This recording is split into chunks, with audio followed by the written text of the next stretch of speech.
Baik Bapak Ibu, saya ulangi lagi nggih. Assalamualaikum warahmatullahi wabarakatuh.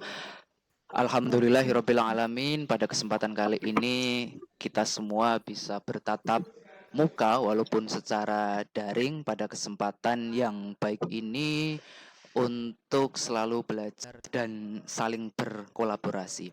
Baik Bapak dan Ibu, eh, untuk mengawali kegiatan webinar pada kesempatan kali ini kita berdoa terlebih dahulu supaya di dalam kita berkolaborasi, sharing dan sebagainya kita mendapatkan manfaat dan mendapat ridho dari Allah Subhanahu wa taala.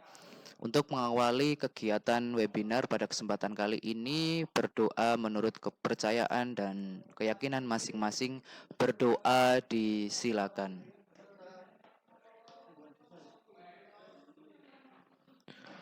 Selesai. Terima kasih Bapak Ibu. Sebelum nanti kita sharing bersama mengenai budaya positif, alangkah baiknya di sesi yang cerah ini kita on kamera dulu, kemudian kita foto bersama. Nantinya saya akan melihat atau kita akan melihat sebelum dan sesudah mengikuti webinar ini seperti apa.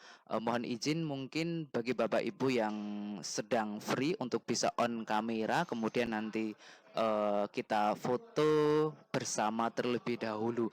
Nanti akan ada foto sebelum mengikuti dan setelah mengikuti supaya nanti tidak begitu tidak begitu tegang karena ini sifatnya adalah sharing bersama kepada Bapak Ibu di SMK Negeri 1 Sapuran.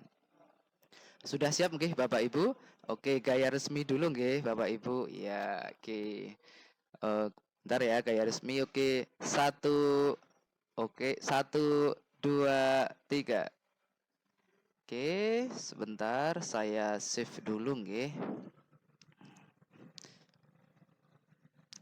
Oke, lanjut kita foto yang gaya bebas terlebih dahulu Bapak Ibu. Monggo gaya bebasnya seperti apa?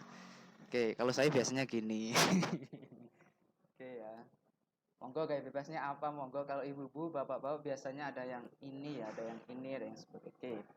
Oke, gaya bebas. Satu, dua, tiga. Oke, baik. Terima kasih. Saya save dulu Bapak Ibu.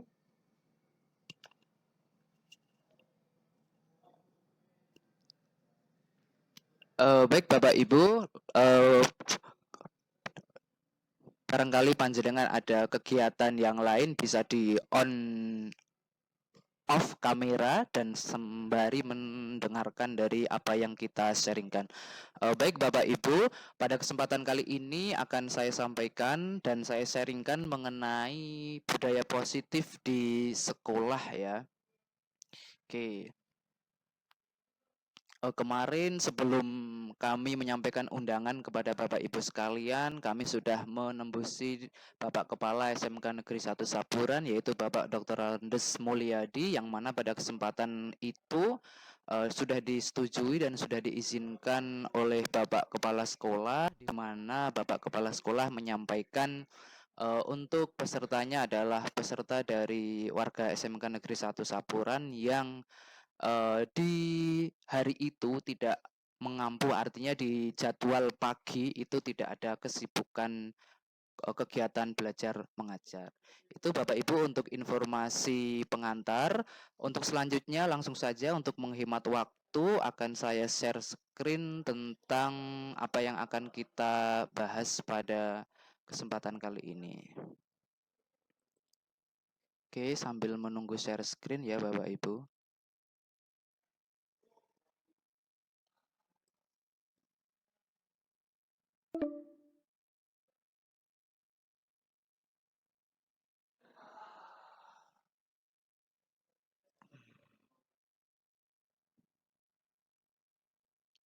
Belum muncul ya Bapak Ibu ya share screen-nya ya. Oke, sebentar nggih ditunggu.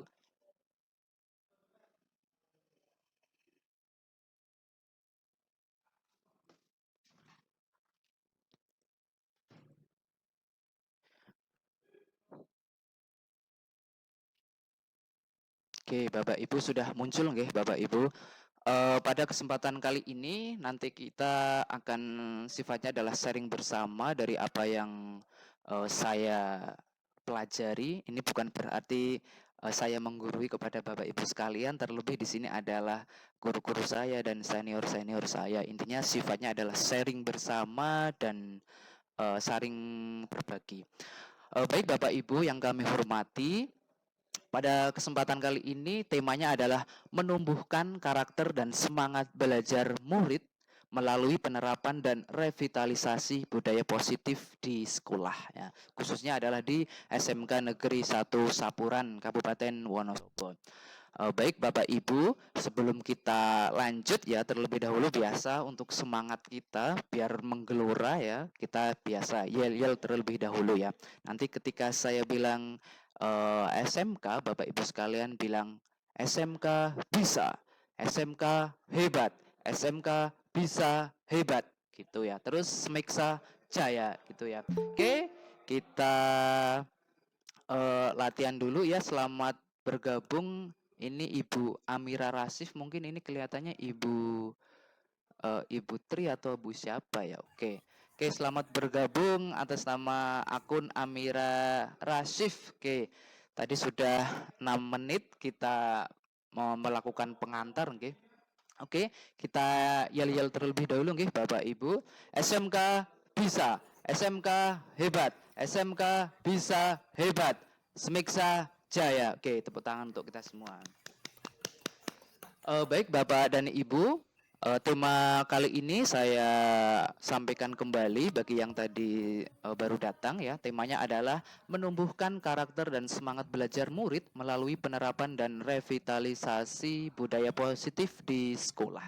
Nah, khususnya di SMK Negeri 1 Sapuran. Nah, perlu kami sampaikan, mungkin Bapak Ibu sekalian itu sudah seringkali menyampaikan atau menerapkan budaya positif di lingkungan sekolah ini, akan tetapi mungkin ketika dikaitkan dengan teorinya itu mungkin belum tahu atau mungkin ada yang sudah tahu. Intinya pada kesempatan kali ini adalah kita sharing bersama.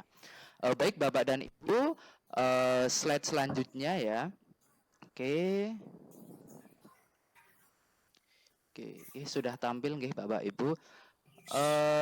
Budaya positif, nah, kalau di slide itu adalah sebuah nilai-nilai, keyakinan-keyakinan dan kebiasaan-kebiasaan yang baik di sekolah yang berpihak pada murid agar murid itu dapat berkembang menjadi pribadi yang kritis, penuh hormat dan tanggung jawab. Nah, artinya budaya positif itu adalah suatu budaya yang dalam tanda petik adalah semua hal-hal yang positif dan atau yang selaras dengan visi misi SMK atau visi misi sekolah nggih, dalam hal ini adalah SMK Negeri 1 Sapuran begitu.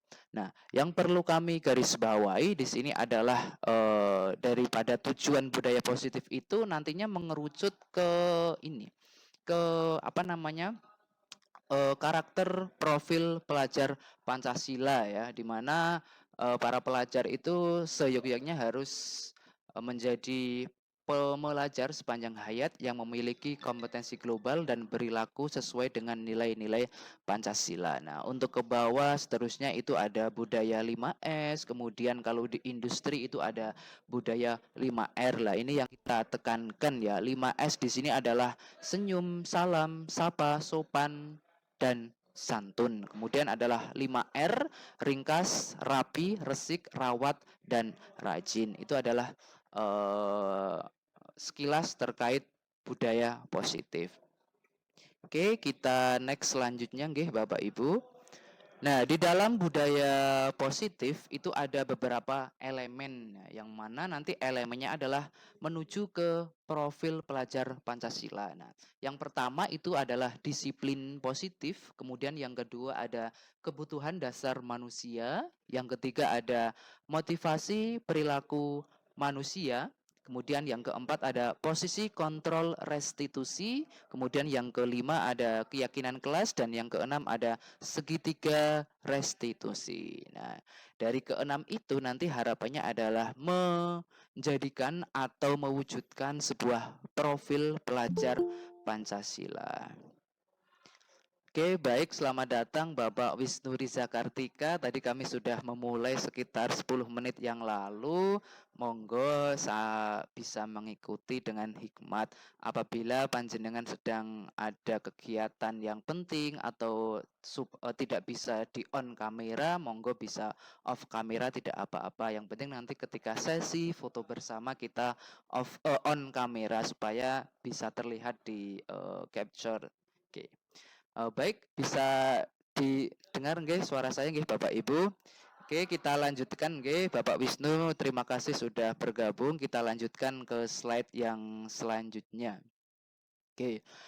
Dari keenam slide itu kita bedah satu persatu nggih Bapak Ibu. Yang pertama ada disiplin positif. Nah, mungkin seringkali Bapak Ibu sudah menyampaikan ke murid-murid kita di sekolah, nah, bahwa disiplin itu adalah hal yang penting. Nah, kalau di sini disampaikan disiplin positif itu akan memotivasi diri atau akan memotivasi internal murid, nah, yang tinggi dengan menguasai diri untuk melakukan tindakan yang sesuai dengan nilai-nilai kebajikan universal. Nah, untuk nilai-nilai kebajikan universal, tentu Bapak Ibu sekalian di sini sudah mengerti atau tentu sudah seringkali menyampaikan tentang ini ya, keadilan, jujur, tanggung jawab, bersyukur, integritas, kasih sayang, kemudian komitmen, kesabaran dan lain sebagainya. Intinya adalah nilai-nilai kebajikan yang itu bersifat umum atau global atau universal yang nanti ranahnya adalah sebuah kata tentang memaknai sesuatu peristiwa. Nah, misalkan kita harus melakukan apa yang harus kita kerjakan. Nah, itu kan adalah tanggung jawab. Nah, intinya seperti itu Bapak Ibu.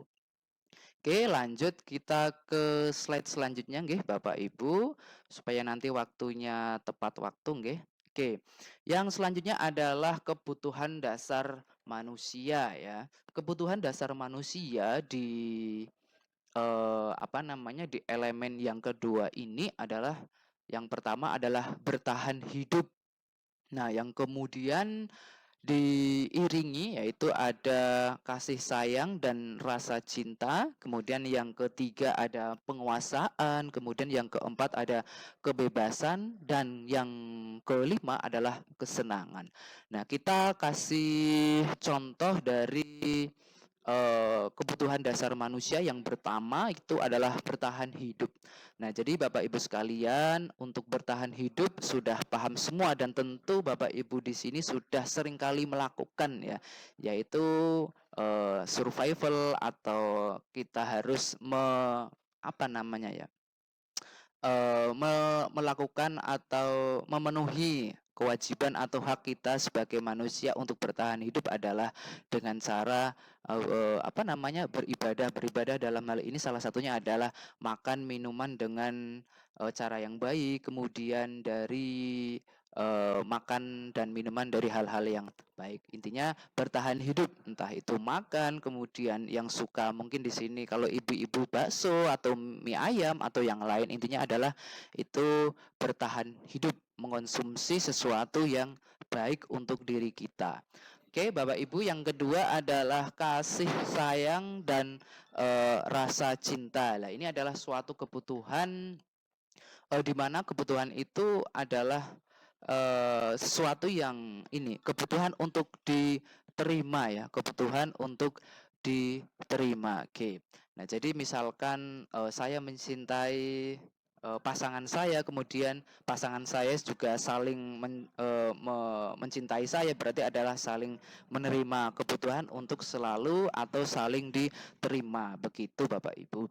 Oke, lanjut yang ketiga yaitu ada namanya ada penguasaan. Penguasaan ini biasanya itu beridentik dengan ini, dengan pengakuan atas kemampuan seseorang. Nah, misalkan nih kita jago di bidang IT atau mungkin kita jago di hitungan matematika atau kita mempunyai prestasi baik akademik maupun non akademik. Nah, itu apa namanya? Kebutuhan dasar manusia yang berupa kesenangan. Oke, sorry. berupa penguasaan. Baik, kita lanjutkan Bapak Ibu yang keempat, yaitu ada kebebasan. Lah ini adalah kebebasan untuk menentukan apa namanya suatu pilihan ya. Nah, jadi misalkan kita anak-anak sekarang itu suka dengan hal-hal yang baru, dalam tanda kutip adalah hal-hal yang positif dan berguna untuk kita semua. Jadi itu adalah kebebasan. Contohnya misalkan adalah misalkan teman-teman itu teman-teman ABC itu menyukai sebuah buku yang berjudul tentang apa namanya indahnya bersyukur, kemudian yang lain berbeda. Nah, itu adalah sebuah kebebasan untuk menentukan pilihan.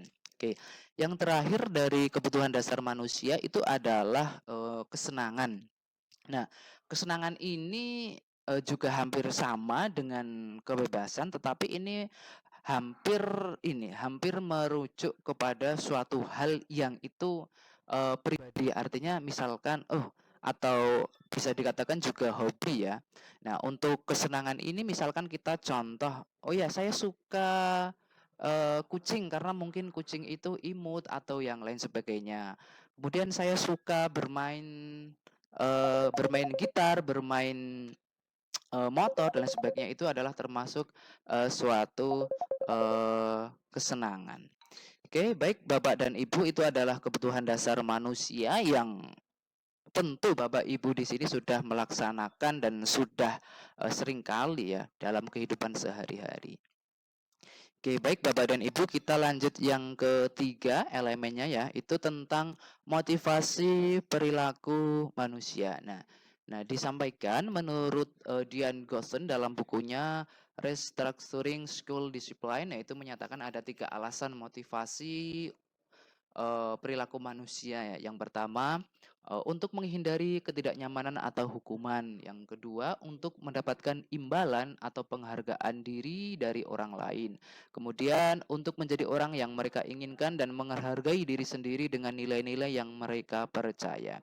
Jadi intinya motivasi perilaku manusia ini adalah suatu dorongan untuk menjadikan manusia itu adalah lebih baik ya. Tentunya menjunjung nilai-nilai positif dan nilai-nilai profil pelajar Pancasila.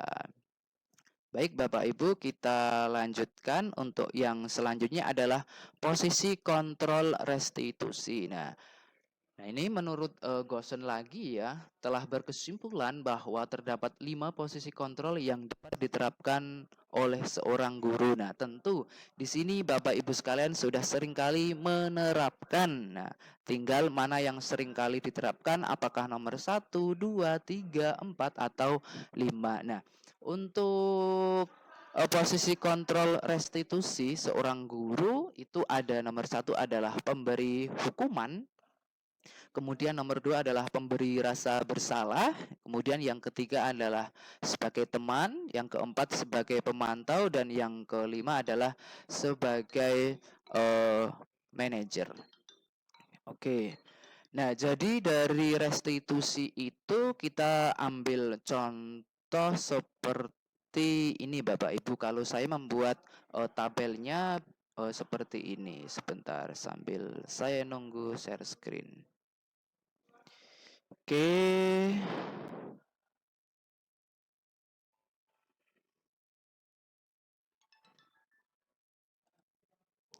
Oke, sudah tampil nggih Bapak Ibu untuk 5 posisi kontrol restitusi. Belum tampil ya, sebentar. Oke, baik.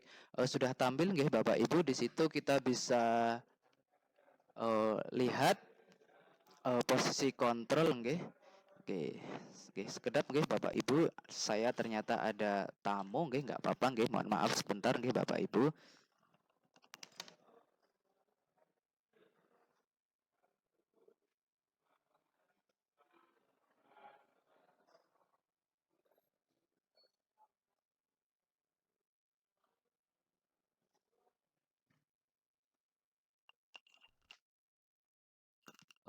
Mohon maaf Bapak Ibu, tadi ada tamu ya.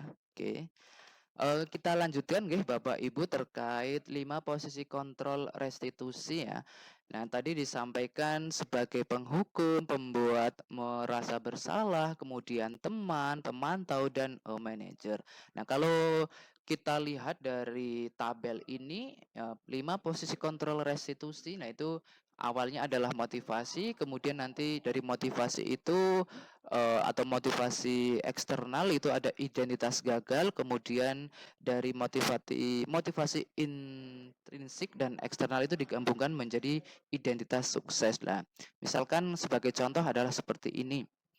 Misalkan guru berbuat menghardik atau menunjuk-nunjuk atau menyakiti atau mungkin menyindir atau mungkin semacam bullying itu juga sebagai kontrol penghukum. Nah, kemudian misalkan membuat perasaan bersalah adalah berseramah kemudian menimbulkan kegaduhan atau kekecewaan terhadap salah satu murid. Nah, kemudian ketika kita sebagai teman misalkan membuatkan alasan-alasan untuk murid-muridnya. Jadi semacam kita mengajari ke hal-hal yang baik maupun hal-hal yang buruk seperti itu.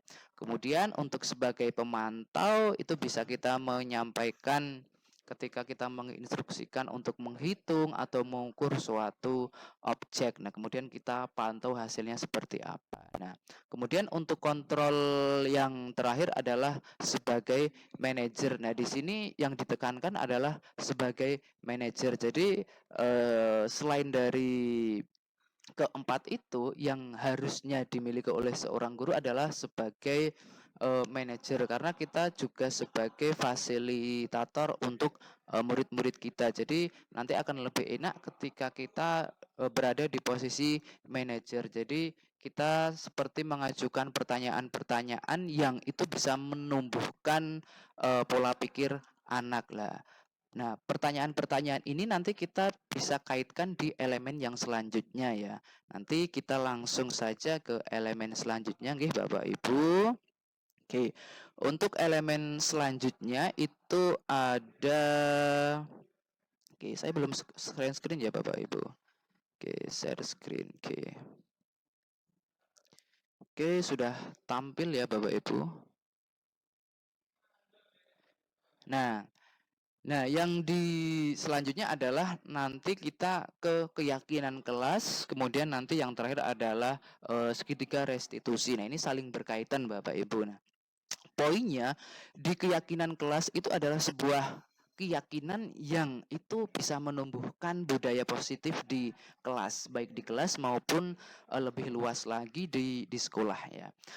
Untuk keyakinan kelas itu berbeda dengan peraturan lah. Jadi sebuah keyakinan kelas itu biasanya itu apa namanya diisi atau diciri-cirikan dengan kalimat yang menunjukkan kalimat positif. Jadi bukan seperti peraturan, beda ya antara peraturan dan keyakinan kelas. Oke. Seyogyanya untuk cara-cara pembuatan keyakinan kelas itu ya harus bersifat abstrak, kemudian bisa dituliskan dengan kalimat-kalimat universal dengan kata atau kalimat yang berbentuk positif. Nah, dan itu biasanya dicurahkan atau dicurah pendapatkan antara kelas tersebut dengan wali kelas tersebut ya begitu. Kemudian setelah dijadikan itu kemudian nanti ditinjau kembali antar waktu apakah ini masih relevan dengan waktu sekarang atau perlu eh, penggantian atau perlu pengembangan seperti itu. Oke, berikut saya sampaikan, saya share untuk contoh keyakinan kelas yang sudah kami buat di kelas kami ya. Oke, yang pertama itu untuk menuju keyakinan kelas kita buat dulu peraturan kelas dari curah pendapat dengan murid-murid ya Bapak Ibu. Oke. Nah, bisa dilihat dari share screen saya ya. Nah, misalkan contoh ini ya. Peraturan kelas dari curah pendapat dari murid-murid yang pertama misalkan tidak datang terlambat ke sekolah ya. Kemudian keyakinan kelasnya apa? Nah, kita ubah menjadi kalimat positif. Nah, kalimatnya adalah selalu datang tepat waktu di sekolah. Nah, mungkin nanti Bapak Ibu sekalian bisa menggunakan diksi yang lebih baik daripada ini ya, karena ini adalah sekedar contoh. Nah, kemudian dari keyakinan kelas itu nanti akan menunjukkan nilai-nilai kebajikan yang sudah melekat di dalam hati murid sebetulnya, tinggal kita menumbuhkan lagi. Nah, dari keyakinan kelas selalu datang tepat waktu di sekolah itu menunjukkan nilai kebajikan, yaitu adalah disiplin. Nah, kemudian contoh selanjutnya di sini adalah karena seringkali menjumpai ketika pergantian jam atau waktu istirahat itu ada beberapa anak yang tidur ya. Jadi peraturan kelasnya itu disampaikan tidak tidur di kelas atau saat pembelajaran. Nah, kemudian keyakinan kelasnya kami ubah menjadi kalimat positif, yaitu mengikuti pembelajaran dengan gembira dan sepenuh hati. Nah, ini sudah melekat, sudah proaktif di situ ya. Kemudian bisa ditunjukkan nilai kebajikannya, yaitu menjadi tanggung jawab, kemudian tertib dan hormat. Nah, bisa menghormati guru, kemudian menghormati antar teman di kelas tersebut. Nah, kemudian yang ketiga, yang keempat, yang kelima itu bisa dilihat di share screen ya. Ada piket harus dijalankan atau piket harus dilaksanakan dan lain sebagainya. Oke, Bapak Ibu, itu contoh keyakinan kelas. Oke.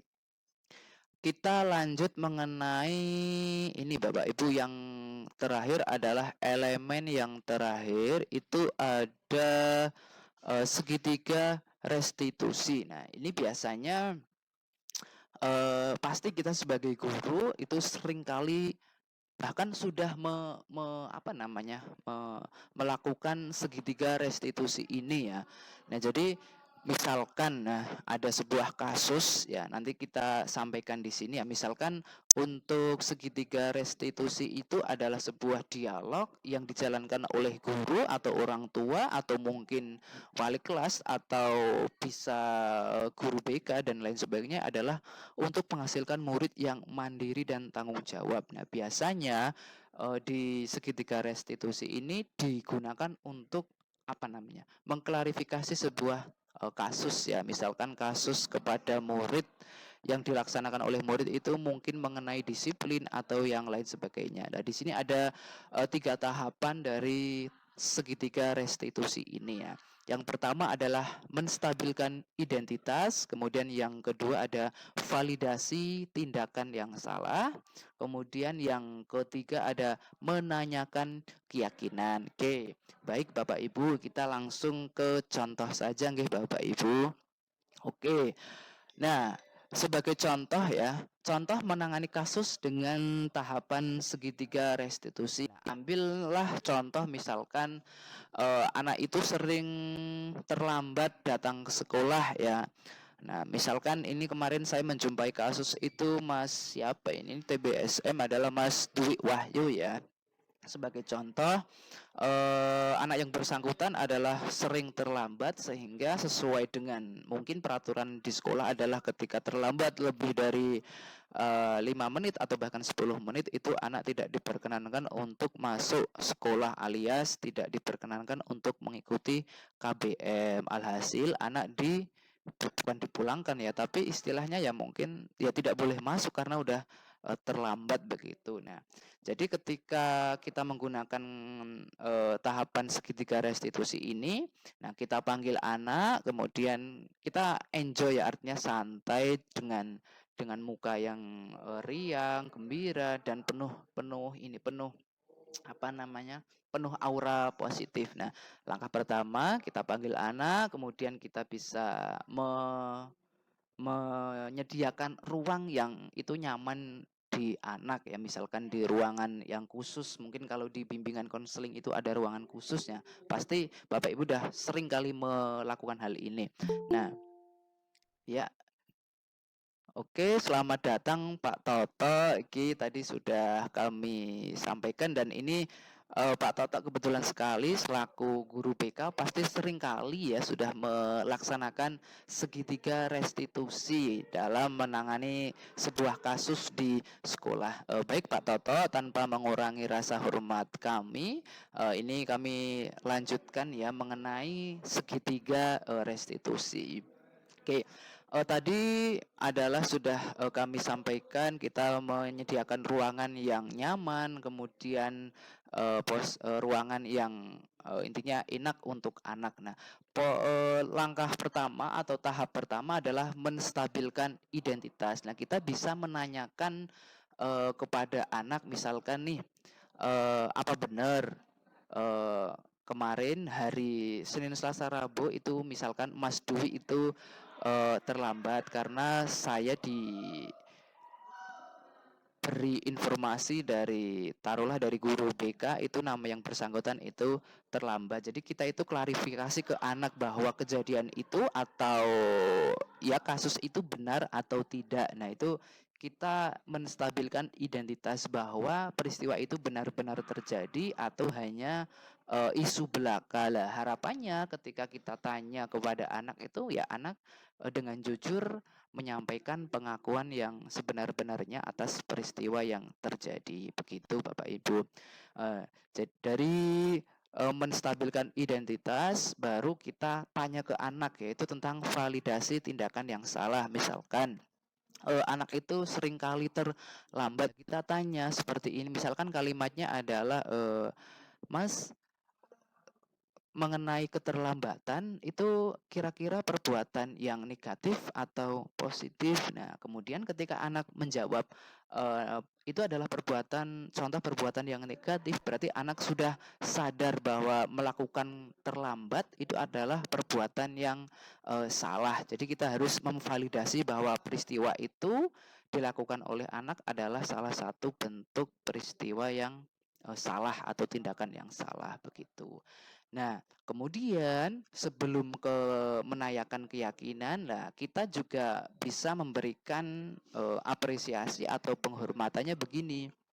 Eh, Wajar saja sebagai seorang murid mungkin satu dua kali itu terlambat, tetapi saya masih bisa menghormati Mas Dwi karena keterlambatannya itu belum sampai ke titik yang kritis begitu. Mungkin ketika ada peraturan sekolah yang keterlambatannya mungkin mencapai 10 kali, mungkin nanti akan dipanggil orang tua atau mungkin dikasih apa namanya discoursing atau yang lain. Nah, jadi kita memberikan kalimat atau kata-kata yang itu untuk motivasi juga. Nah, kemudian yang ketiga adalah menanyakan keyakinan kelas. Nah, misalkan dengan kalimat, menurut kamu, Mas Dwi, keterlambatan itu bertentangan tidak dengan keyakinan kelas yang sudah kita sepakati di awal? Nah, misalkan Mas Dwi menjawab, iya Pak, keyakinan kelas yang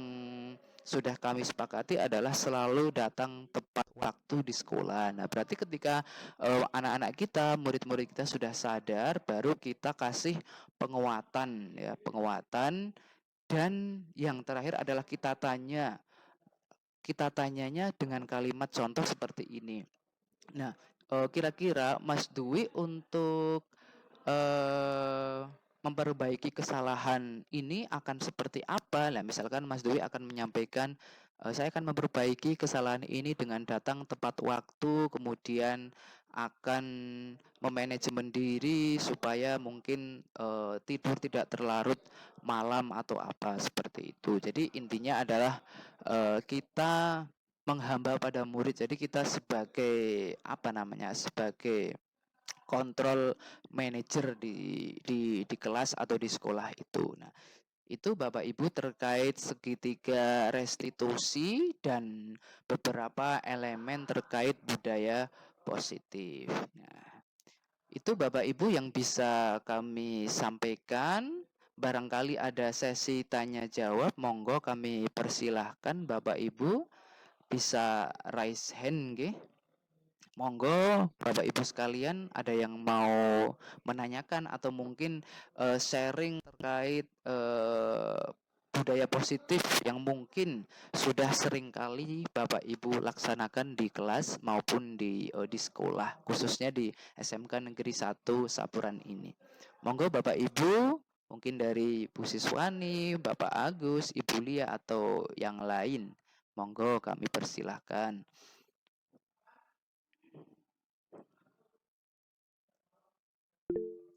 Ya, silakan Bapak Agus Ariantoko.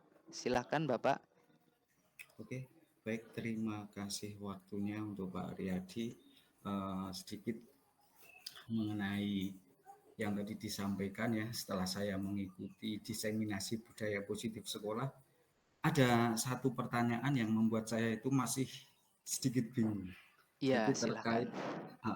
ini terkait dengan hukuman Oh, dan hukum. Oh ya, siap. hukuman dan konsekuensi. Nah, adakah perbedaan antara hukuman dan konsekuensi itu sendiri? Oh, sudah Bapak atau Iya, cukup. uh, Jadi pertanyaannya hanya perbedaan antara hukuman dan konsekuensi itu sendiri. oke, Ya, terima terima kasih Bapak. kasih. Oke. Sepengetahuan kami, jadi di apa namanya, di budaya positif ini ya mungkin bahkan saya sendiri sebelum ini ya, sebelum mengikuti materi terkait budaya positif ini, saya sering ini menanyakan antara hukuman dan konsekuensi itu adalah sebuah kata atau sebuah ini ya, ya sebuah kalimat atau kata yang itu kadang kita maknai berbeda. Kalau hukuman misalkan anak melanggar peraturan sekolah ini otomatis dihukum. Bahasa kita kan sering kali menggunakan kata, oh saya dihukum guru ini untuk ini gitu. Tetapi ketika nanti kita gunakan bahasa konsekuensi, itu juga nanti akan mengkerucut ke keyakinan kelas. Sebetulnya yang dipakai kalimat yang dipakai untuk ranah budaya positif itu adalah keyakinan kelas. Akan tetapi ketika di sekolah kan pasti ada peraturan akademik SMK Negeri 1 Sapuran misalkan ya, nanti anak tidak boleh bla bla bla bla begitulah. Untuk merumuskan peraturan itu ya memang ya mungkin ya tugas sekolah ya, dalam hal ini mungkin ya seluruh warga sekolah, dalam hal ini mungkin untuk ranahnya ke siapa juga mungkin saya pribadi belum tahu. Nah, makanya disampaikan budaya positif mulai dari kelas Bapak Ibu sekalian. Jadi sekali lagi Bapak Agus Ariantoko, mengenai hukuman dan konsekuensi itu menurut pemahaman saya berdasarkan materi yang pernah kami ikuti adalah suatu hal yang berbeda ya, suatu hal yang berbeda. Nah, jadi harapannya atas materi ini ya saya sendiri juga masih belajar ya, kita sampaikan ke anak-anak itu bahasanya adalah keyakinan kelas. Jadi dari peraturan yang sudah dibuat seperti ini nggih, seperti sebentar. Nah, nah larinya adalah di sini. Ya. Nah, jadi dari sebuah peraturan kelas, nah itu nanti akan menjadi keyakinan kelas. Jadi sepengetahuan saya dari materi-materi ya kita gunakan keyakinan kelas. Walaupun di peraturan akademik sekolah itu mungkin menunjukkan misalkan alfa berapa kali nanti tindakannya adalah seperti inilah. Kita ya memang harus menjaga ini, menjaga diksi kepada murid-murid antara hukuman, kemudian konsekuensi, kemudian kalau yang kita pakai di sini di budaya positif adalah kalimatnya adalah keyakinan kelas. Dari keyakinan kelas itu nanti akan memunculkan nilai kebajikan apa. Nah, mungkin Bapak Agus kira-kira sudah pernah menghukum atau kalimat apa misalkan melanggar apa kemudian diberi hukuman apa, biar biar nanti kita lebih match gitu loh. Begitu Pak Agus. Oke, baik Pak Aryadi. Ini terkait dengan hukuman dan konsekuensi itu sebenarnya gini, saya juga agak bingungnya ya. Karena istilahnya sama-sama terlambat, Iya ya, siap. sama-sama terlambat. Misalkan Nah, seperti tadi disampaikan tata aturan yang ada di sekolah kita itu kalau lebih dari 5 menit iya. anak yang terlambat tidak diizinkan masuk. Oh iya. Ya kan? Sementara Terlambat ada hukumannya apa? kasus yang lain, ya kan? Ya. Sementara ada kasus yang lain, misalkan di pembelajaran, khususnya saya, misalkan di pembelajaran PJOK, ya kan? Jam Iya. pertama. sudah ditentukan waktu masuk atau mengikuti kegiatan pembelajarannya, namun masih ada saja siswa yang terlambat. Nah, akhirnya Ya. kan, nah ini kan dari sini kita bisa mungkin ada perbedaannya ya di situ antara hukuman dan konsekuensi. Yang Mm-mm. pertama dari untuk yang terlambat tidak Iya. diizinkan masuk dari sekolah itu mungkin masuknya di Oh, hukuman hukuman atau atau konsekuensi. Kalau yang di saya mata pelajaran khususnya kok terlambat 10 menit kok misalkan tak suruh lari putar lapangan. Nah, ya kan? ya. Nah, jadi kebingungannya itu Ya, terletak ya, di situ. ya, oke, Ya, oke. ini kasus-kasus Ya, ya, yang pernah oke. saya jumpai. Saya paham. Nah, jadi misalkan tadi terlambat datang ke sekolah ketika sudah melebihi 5 menit, otomatis tidak diizinkan lah.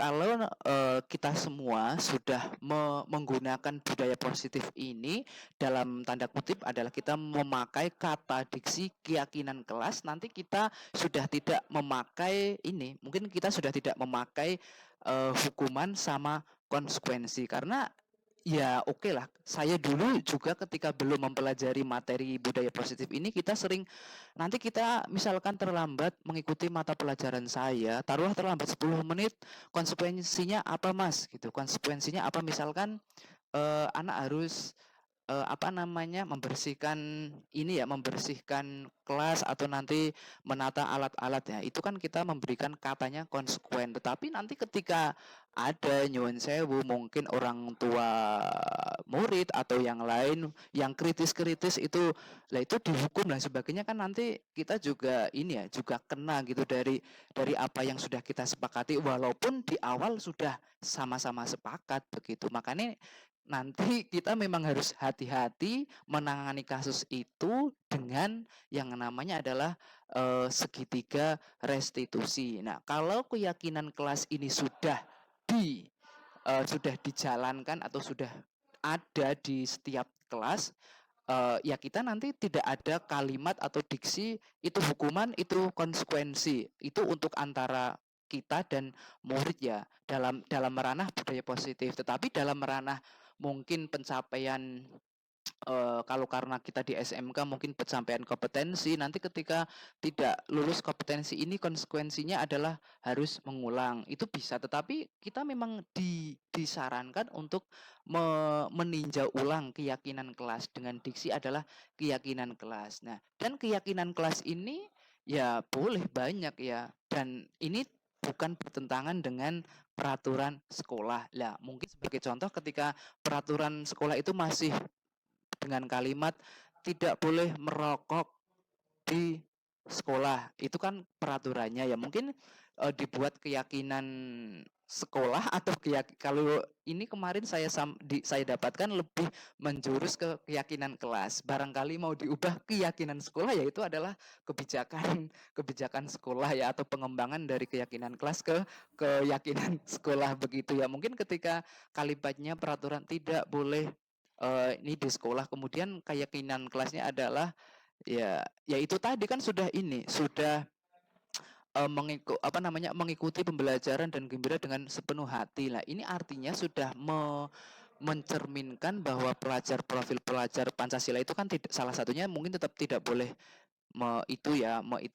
merokok di lingkungan sekolah lah. Tetapi ya memang ini PR kita bersama untuk membuat kalimat itu tuh baiknya bagaimana. Sedangkan di budaya positif, khususnya keyakinan kelas itu, tidak boleh menggunakan kata-kata larangan di ininya, di keyakinannya, supaya nanti itu akan secara ilmiah walaupun secara perlahan itu akan ini melekat di hati kita semua, di hati murid. Nah, jadi seperti itu Bapak Agus.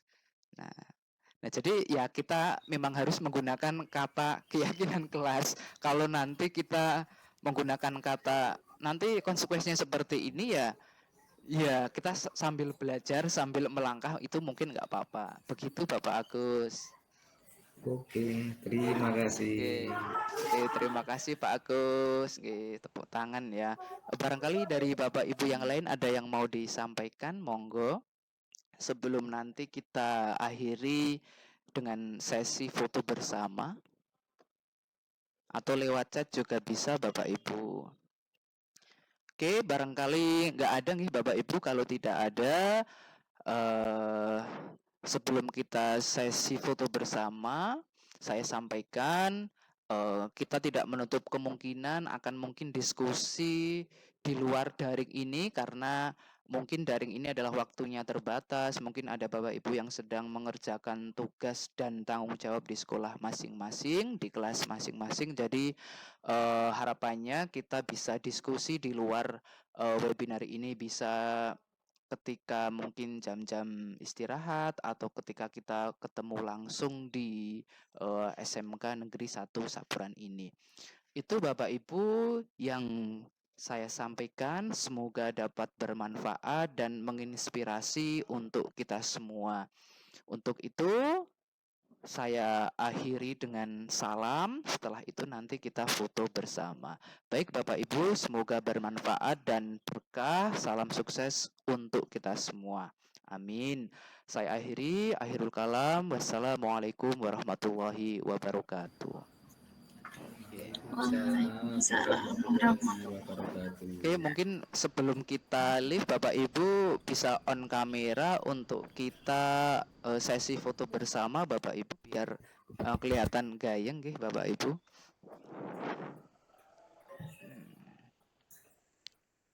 Bagi yang sedang mungkin melaksanakan aktivitas lain, nggak apa-apa. Yang penting bagi yang free saja, Bapak Ibu. Oke, sudah. Biasanya ibu-ibu ini harus dandan terlebih dahulu biar ini ya kelihatan wah di kamera. Sudah Bapak Ibu, kita foto ya, gaya resmi dulu ya. Oke, 1, 2, 3. Oke, saya save terlebih dahulu. Oke, sekarang gaya bebas Bapak Ibu, monggo bebas seperti apa. Oke. Oke ya, gini aja. Oke. 1, 2, 3. Oke, sudah saya save Bapak Ibu. Oke, sudah saya save. Nanti barangkali dari Bapak Ibu sekalian. Oh, ini Pak Wisnu. Ada Pak Wisnu mau foto bersama juga. Oh iya, monggo Pak Wisnu kita ulang lagi foto bersamanya ya. Oke, nggak apa-apa. Ini orang sibuk, super sibuk. Oke ya. Foto bersama Bapak Wisnu bisa bergaya dengan resmi dulu, nggih. 1, 2, 3. Klik. Oke, saya save dulu. Kemudian satu kali lagi foto gaya bebas. Oke. Ini aja. 1, 2, 3. Oke. Saya save dulu Bapak Ibu. Oke, Bapak Ibu, itu yang bisa kita sharingkan bersama. Terima kasih atas partisipasi dari Bapak Ibu sekalian. Semoga bernilai ibadah dan dicatat amal kebaikan oleh Allah Subhanahu wa taala. Mungkin Pak Wisnu mau menyampaikan sesuatu, boleh, karena ini diskusi bersama. Ya tolong CP-ne sing wingi di-print aja kelalen tak enteni kopi Ya, 5. siap. Oke, terima kasih. Oke, Bapak Ibu yang lain tidak ada yang disampaikan atau monggo barangkali ada menambahkan kritik dan saran kepada saya, nggak apa-apa, boleh. Atau ketika tidak di sini boleh japri, Pak mungkin ini kasusnya harus banyak lagi, boleh. Oke, barangkali tidak ada yang mau menambahkan atau memberikan hal-hal yang berkaitan dengan apa yang sudah saya sampaikan. Terima kasih sekali atas kehadiran Bapak Ibu di virtual room ini. Tadi sudah saya tutup, monggo kami persilakan untuk bisa live dari virtual room ini. Atau mau yang standby, mau sharing-sharing juga boleh. Begitu Bapak Ibu, kami live nggih Bapak Ibu nggih. Terima kasih. Salam hangat Bapak Ibu.